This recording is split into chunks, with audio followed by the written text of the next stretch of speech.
अस्सलाम वालेकुम व्यूअर्स, मैं हूं आपका होस्ट अब्दुर्रहमान और आज डिस्कस करेंगे बांग्लादेश जिसे पाकिस्तान से अलहदा हुए 52 साल मुकम्मल हो गए हैं।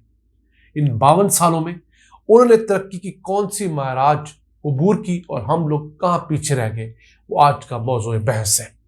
अगर बात करें सन 1972 की, जिस वक्त पाकिस्तान और बांग्लादेश बाकायदा तौर पर दो अलहदा मुल्क बने, तो उस वक्त एक पाकिस्तानी रुपए के एवज आपको 1 टका और 65 पैसे मिला करते थे। यानी कि एक पाकिस्तानी रुपए के बस 1 रुपए 65 पैसे जो कि बांग्लादेशी करेंसी में बनते हैं वो मिला करते थे। हमारी करेंसी उनसे तगड़ी थी, लेकिन अब 2023 की बात करें तो इस वक्त एक बांग्लादेशी टके के बस 2 रुपए 54 पैसे आपको मिलते हैं। तो हम लोग कहां प्लस होने के माइनस हो गए। फिर बात करें 1970 की दिहाई की, तो उस वक्त पाकिस्तान जो मगरबी पाकिस्तान है उसकी आबादी 81% ज्यादा थी मशरकी पाकिस्तान के लोगों से। फीकस आमदन की बात हो रही है, लेकिन अब बिल्कुल चेंज हो चुकी है। उस वक्त पाकिस्तान के अंदर जो फीकस आमदन थी वो $150 थी और बांग्लादेश में सिर्फ $90 थी। अब रिवर्स हुई है, बांग्लादेश में उनकी फीकस आमदन $2,687 हो गई है, जबकि पाकिस्तान में ये $1,568 है। कहां हम उनसे 60% आगे थे, अब हम उनसे 58% पीछे जा चुके हैं और इसकी वजूहात के वो आगे जाके आपसे डिस्कस करेंगे। फिर बात करते हैं एक्सपोर्ट्स की। उनकी एक्सपोर्ट्स बढ़ते बढ़ते दुनिया भर को हैरान कर रही हैं। पिछले साल बांग्लादेश के एक्सपोर्ट्स तकरीबन $64 बिलियन थी, जिसमें से $55 बिलियन की उन्होंने एशिया एक्सपोर्ट की और $9 बिलियन की मुख्तलिफ सर्विसेज IT से मुतालिक चीजें एक्सपोर्ट की। हमारी टोटल एक्सपोर्ट्स पिछले साल $35 बिलियन थी, जिसमें से $27 बिलियन की हमने एशिया एक्सपोर्ट की और $8 बिलियन की हमने सिर्फ सर्विसेज एक्सपोर्ट की। और पिछले साल बांग्लादेश ने $47 बिलियन की अपनी गारमेंट्स की एक्सपोर्ट की है। यानी कि पाकिस्तान की तमाम किस्म के एक्सपोर्ट से ज्यादा सिर्फ बांग्लादेश अब रेडीमेड गारमेंट एक्सपोर्ट करता है। और हमारी पिछले साल गारमेंट्स की एक्सपोर्ट कितनी थी? $16.5 अरब। हम उनसे अब 3 गुना से भी ज्यादा पीछे रह चुके हैं गारमेंट की फील्ड में। एक नई रिसर्च है, इसके मुताबिक बांग्लादेश के अंदर चूंकि गारमेंट्स की फील्ड के अंदर खवातीन 80% तक काम करती हैं, तो वो अपनी 8 घंटे की शिफ्ट में 7.5 घंटे काम करती हैं। और पाकिस्तान की गारमेंट की फील्ड में 80 से 90% मर्द काम करते हैं और वो अपने 8 घंटे की शिफ्ट में 5 से 6 घंटे काम करते हैं।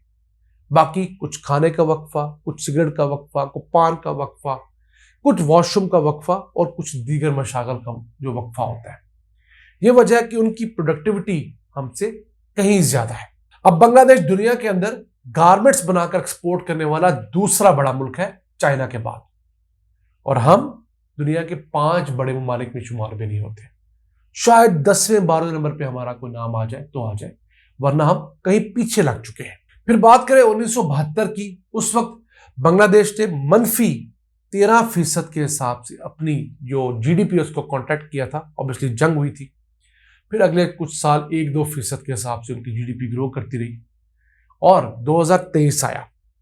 इस साल पाकिस्तानी GDP 1% भी ग्रो नहीं की, बल्कि मनफी में रही, जबकि बांग्लादेश की GDP 6% के हिसाब से ग्रो कर रही है और ये पिछले 12-13 सालों से मुसलसल 6% के हिसाब से ग्रो कर रही है, जबकि पाकिस्तानी GDP इन्हीं 12-13 सालों में 3 या 4% की औसत से ग्रो करती है। हम 6% को टच करते हैं, फिर मुंह के बल गिरते हैं, फिर 2-3 साल दोबारा मेहनत करते हैं, 4, 5, 6 को टच करते हैं, यहां पर कोई सियासी अदम इस्तेहकाम आता है, फिर हम मुंह के बल गिरते हैं। और ये वजह है कि पिछले साल बांग्लादेशी GDP $454 बिलियन की हो गई, जबकि पाकिस्तान ने सिर्फ $340 बिलियन की है। यानी दोनों मुल्कों के GDP में अब $114 बिलियन का फर्क आ चुका है। सिर्फ अब फर्क देखिए कितना बड़ा फर्क है। इसी तरह हम आगे बढ़ते हैं तो गुर्बत के मैदान में बहुत बड़ा फर्क आया है। 1972 में 80% बांग्लादेशी खत्ते गुर्बत से नीचे रहते थे, पॉवर्टी लाइन से नीचे रहते थे। अब वो शरह कम होते होते तकरीबन 10 से 15% रह गई है, जबकि उस वक्त पाकिस्तान में 47% लोग सतह गुर्बत से नीचे रहते थे। 1972 की बात है। इस वक्त पाकिस्तान में 39% लोग खत्ते गुर्बत से नीचे रहते हैं। आज से 3-4 साल पहले ये फिगर बेहतर थी, हमारे यहाँ गुर्बत कम थी। पिछले 2 सालों के अंदर जो हुकूमत की तलपट हुई है, उस दौरान महंगाई का एक तूफान आया है, डॉलर काबू नहीं आया और हम लोग कहां जाकर गिरे हैं। अब इन तमाम वजूहात के असबाब क्या है वो जानना बहुत जरूरी है। सबसे बड़ी वजह कि बांग्लादेश के अंदर उन्होंने पैसा इंडस्ट्री में लगाया, हमारी तरह प्लॉटों में नहीं लगाया। उन्होंने इंडस्ट्रियां खड़ी की, इंडस्ट्री में लोगों को जॉब्स मिली, उससे एक्सपोर्ट बढ़ी। हमारे सेठ ने जितना पैसा लगाया उसका बड़ा हिस्सा हाउसिंग सोसाइटीज में लगा दिया, रियल एस्टेट में लगा दिया। हुआ क्या? रियल एस्टेट में लगने वाला पैसा सिवाय इन्वेस्टर के, प्रॉपर्टी डीलर के, किसी को मुनाफा नहीं देता, जबकि इंडस्ट्री में लगने वाला पैसा हजारों लोगों को जॉब्स देता है। आप सिर्फ इसको इस मिसाल से देखिए कि किसी शख्स ने डिफेंस के अंदर कुछ 4 करोड़ रुपए का प्लॉट लेकर रख दिया। अब जब वो 4 करोड़ का प्लॉट 4.5 करोड़ का होगा, 5 करोड़ का होगा, वो फरोख्त करेगा, तो एक उस मालिक को फायदा होगा, एक प्रॉपर्टी डीलर को फायदा होगा। जबकि उसी बंदे ने अगर 4-5 करोड़ रुपए की एक छोटी सी फैक्ट्री लगाई होती तो कम से कम 10-15 लोग उस फैक्ट्री में काम कर रहे होते हैं। कल को वो फैक्ट्री 15 लोगों से 150 लोगों की होती, 200 लोगों की होती, 5000 लोगों की होती। जबकि इस प्लॉट वाले ने आज एक प्लॉट में इन्वेस्ट किया, उसको मुनाफा हुआ, उसने 2 प्लॉट लिए, 3 प्लॉट लिए, तो जो मुनाफा था वो पैसा एक ही जगह पर सर्कुलेट करता रहा। यह सबसे बड़ी वजह लगती है हमारे जैसे मास्टरों में इन्वेस्टमेंट सही जगह ना होने की। फिर पाकिस्तान में सियासी अदम इस्तेहकाम। पिछले 20 सालों के अंदर इस मुल्क में जो तलपट हुई वो सबके सामने है। इसके मुकाबले में बांग्लादेश में पिछले 15-20 साल निस्बतन हमारी बहुत ज्यादा स्मूथ रहे।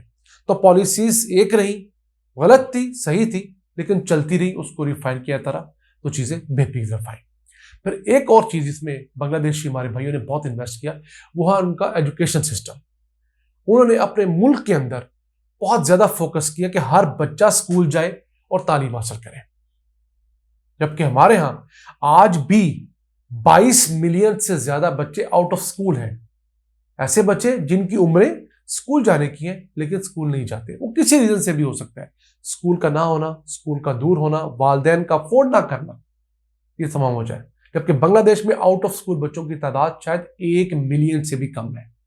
हमारे यहां 22 मिलियन से ज्यादा है, वहां 1 मिलियन से भी कम है। एक बहुत बड़ा फर्क, और ये फर्क आगे जाके बहुत बड़ा एक खलीज बना देगा, क्योंकि हमारे यहां अनपढ़ों की तादाद ज्यादा होगी, वहां पढ़े लिखों की तादाद ज्यादा होगी। फिर एक और अहम चीज, बांग्लादेश के अंदर अमन और अमान की सूरत हमसे कहीं बेहतर है। हम तो पिछले 20 सालों से अमेरिका की दहशतगर्दी के खिलाफ जंग लड़ के खुद को बर्बाद किए हुए हैं। वहां पर यह हालात नहीं रहे, अमन और अमान वहां पर बेहतर है। फिर उन्होंने इंडस्ट्री लगाने के लिए बहुत ज्यादा मेहनत की। वहां पर अगर कोई इंडस्ट्री है, उसे गैस का, बिजली का मीटर 2 दिन में मिल जाता है। ये ऐसे पाकिस्तानी ताजरों के बयानात हैं जिन्होंने यहां पर इंडस्ट्रीज बंद करके बांग्लादेश शिफ्ट की थी। जबकि पाकिस्तान में आपको अगर इंडस्ट्री के लिए भी गैस का मीटर चाहिए तो रिश्वत वगैरह लगता नहीं, और आपको लगवाते लगवाते 2 साल भी लग सकते हैं। और बिजली का मीटर जो कि 2 दिन की मुसाफत पे होना चाहिए था, वो भी आपको लगवाते हुए कम से कम 2-3 हफ्ते लगते हैं, अच्छी खासी रिश्वत के बाद। तो नाज़रीन, ये वो मोटे मोटे असबाब हैं जिनके सबब अब बांग्लादेश दुनिया की तरक्की याफ्ता इकोनॉमीज में शुमार किया जाने लगा है। यानी कि ग्रोथ तेजी से कर रहा है। अगले 10 सालों में वो कहीं ज्यादा तगड़ा होगा मलेशिया की तरह, बाकी मुल्कों की तरह। और हम अभी भी जमीन पर रेंग रहे हैं, क्योंकि हमारे कुछ ताकतवर हलकों की अना इस मुल्क की तरक्की से कहीं बड़ी है। उनके नजदीक उनकी ग्रिप, उनके मफादात पहले होने चाहिए। मुल्क तरक्की करे ना करे, क्योंकि उनके बच्चे तो मुल्क से बाहर रहते हैं। उन्होंने तो एवन फील्ड में प्लॉट ले रखे हैं, मकानात बना रखे हैं, फ्लैट ले रखे हैं। उनको क्या लगता है कि इस मुल्क की कच्ची आबादियों में बसने वाले किस हालात में। आज के लिए इतना ही। अपने मेजबान अब्दुल रहमान को इंतहाई दुखी दिल के साथ इजाजत दीजिए। अल्लाह निगहबान।